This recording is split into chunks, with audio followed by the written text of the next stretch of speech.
سخنة طول الأسبوع. شارك يلا معانا برأيك في الموضوع.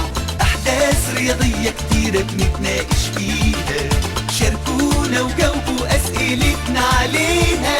مع ريهام سويلم في استفتاء على الهوا، أحلى ساعة رياضة ده استفتاء على الهوا. أحداث رياضية سخنة طول الأسبوع. شارك يلا معانا برأيك في الموضوع. في استفتاء على الهوا.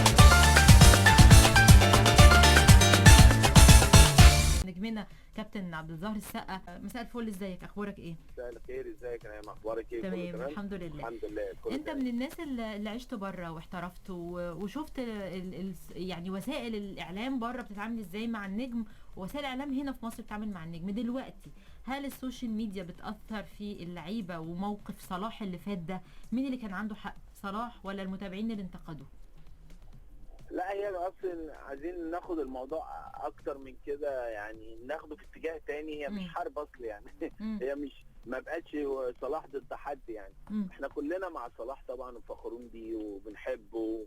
هو على قد الحب بس بيبقى على قد الزعل. احنا ما عندناش الوسط. احنا لا انت حبيبي لا عدوي.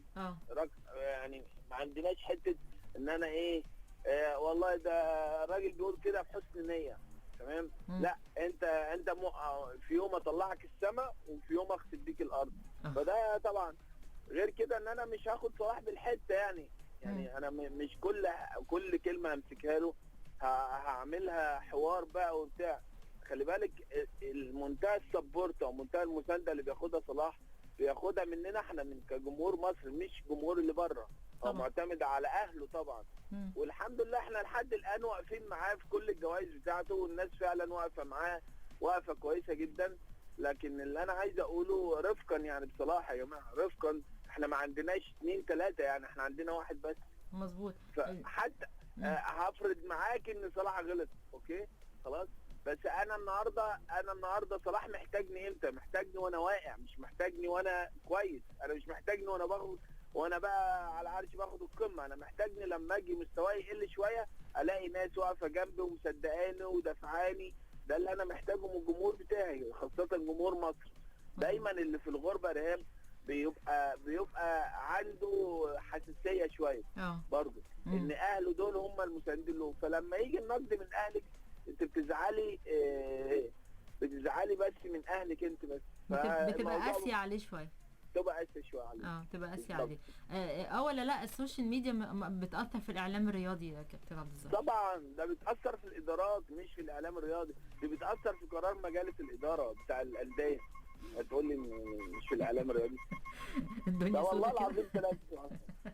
الدنيا سودة كده. طيب طبعا مفيش امل ان الوضع يتغير؟ السوشيال ميديا هي اللي بتدير الكوره في مصر، وهنفضل كده على طول شايف؟ طبعا، لان كل واحد ماسك تليفون خلاص. هتسيبيه التليفون بتاعه ازاي يعني؟ خلاص يعني صعب طبعا. الجمهور اتنقل من المدرجات للسوشيال ميديا. هي دي المشكله، دي المأساة اللي احنا بنعيشها. وجمهورنا اتسرق مننا وحاجه يعني. لا ان شاء الله يرجع في كاس الامم يا رب، نتمنى والدنيا تبقى شكلها حلو. اشكرك نجمنا عبد الظاهر السقا، شكرا جزيلا ليك. أحداث رياضية كتيرة بنتناقش فيها، شاركونا وجاوبوا أسئلتنا عليها. مع ريهام سويلم في استفتاء على الهوا، أحلى ساعة رياضة ده استفتاء على الهوا. أحداث رياضية سخنة طول الأسبوع.